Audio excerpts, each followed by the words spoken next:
Then I watched a movie. The movie was All Quiet on the Western Front, a remake from 1979, starring Ernest Borgnine, of all people, which was unbelievable. I had seen the original All Quiet on the Western Front, the black and white one. I read the book by Ray Marquet. But I will tell you, this movie was so disquieting, All Quiet on the Western Front. It takes a group of upper-class German boys and follows them through their school years, enlisting in the Army, actually being drafted in the Army, all the way through the basic training into the Army, being butchered on the Western Front, gassed, bayoneted. It was unbelievable to me to watch this because they became real to you.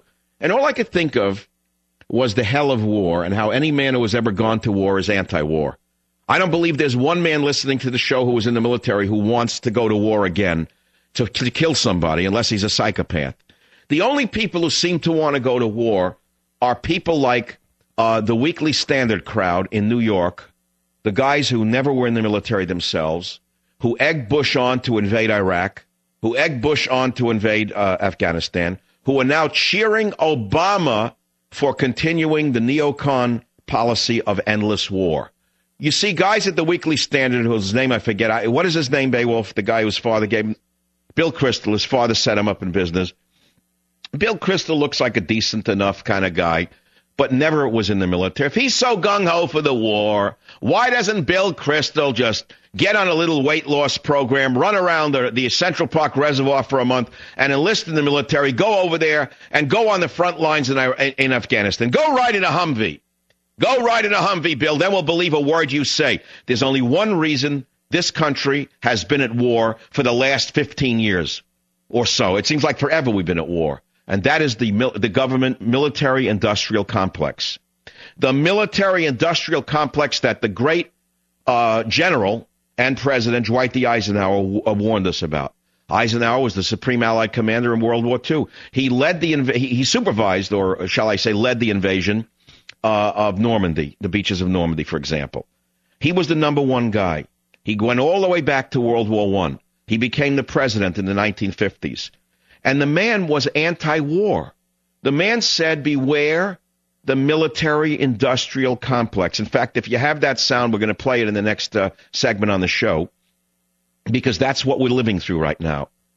I know young men who have fought in Iraq and are fighting in Afghanistan. I've asked them, why are we there? They said, we don't know. They have no idea what their mission is. Nobody knows what the hell we're doing in Afghanistan. All they know is that they've been sent there and they have to come back in one piece. And all they know is that they're sent there for reasons somebody else knows, but they don't know. There is no mission. There is no purpose to the mission. And the only people who are for the war, certainly not the left wing doesn't want us to be in Afghanistan, even though they egged it on for years. Remember all the years that Bush was in Iraq? The vermin on the left was saying, oh, it's the wrong war. You should have invaded Afghanistan. They used to call the show. Why should you invade Afghanistan? Did the Afghanis attack us on 9/11?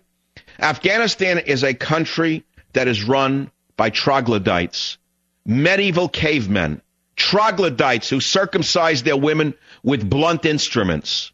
They live in caves. They kill each other. They have been killing each other. They beat the British 3 times. There's no end in sight to the war. It has bankrupted our treasury. But more importantly, it has committed mayhem against our young men. And so I say, well, what does Oakland have to do with Afghanistan? The same thing that Oscar Grant Sr. said is what I'm trying to tell you.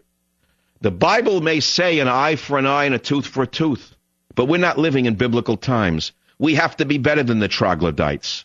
That does not mean we have no right to defend ourselves. That does not mean if after we leave Afghanistan and more troglodytes come there from Dearborn or Newark or San Francisco or Paris and they all flood in there because, hey, we now have a homeland. Yee-hee. The troglodytes now have a homeland, and it's called Afghanistan. I say then unleash what we have on them. I'll be right back. Savage.